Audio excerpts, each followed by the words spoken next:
First of all media మిత్రులందుకు thank you so much వచ్చినందుకు. And నా ఫేవరెట్ డైరెక్టర్ సాయి రాజేష్ గారు వచ్చారు. అండ్ నెక్స్ట్ వశిష్ఠ గారు, అనిల్ గారు, థ్యాంక్ యూ సో మచ్ అండి. ఒక చిన్న సినిమా ఏంటి సార్, నాకు రాజేష్ గారు చాలా ఇష్టం సార్ ఫస్ట్ నుంచి. ఎందుకంటే అతనివి హృదయకాలం సినిమా చూసి కొబ్బరిమట్ట అక్కడి నుంచి ఫ్యాన్. బేబీ సినిమా తర్వాత నాకు ముందు నుంచే ఫ్యాన్ తనకి.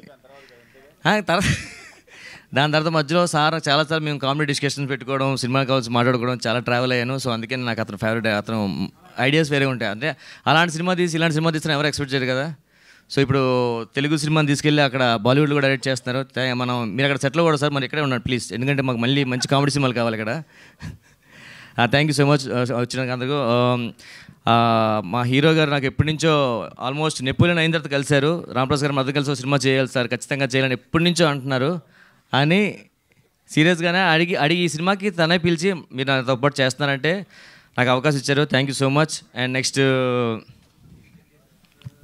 ఓకే అయిపోయిన ఎవరు లేరు.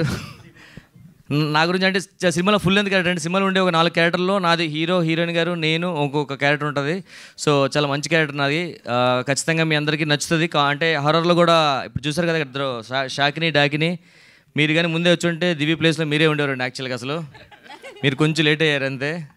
ఇంకొంచెం ముందు వచ్చి యాంకరింగ్ కూడా మీరే చేసేవారేమో. చాలా బాగుంది వాళ్ళ. నా పేమెంట్కే సార్ అవసరమా? చెప్తాను ఆవిడ టైమింగ్ అది నిజంగా గోదావరిదయం సార్. మన సినిమాలో యూనిట్ ఎక్కడ ఇంటర్వల్ తర్వాత ట్విస్ట్గా ఆవిడ పెట్టండి, చాలా బాగుంది టైమింగ్ అది. And thank you so much. ఇది ఇంకా టైటిల్ వచ్చి కాబట్టి నెక్స్ట్ ఇంకా మంచిగా ఎక్కువసేపు ఆడుకోవచ్చండి. థ్యాంక్ యూ సో మచ్ అండి. నెక్స్ట్ ఎవరికి ఇద్దాం అంటారు? దివి గారికి ఇద్దాం.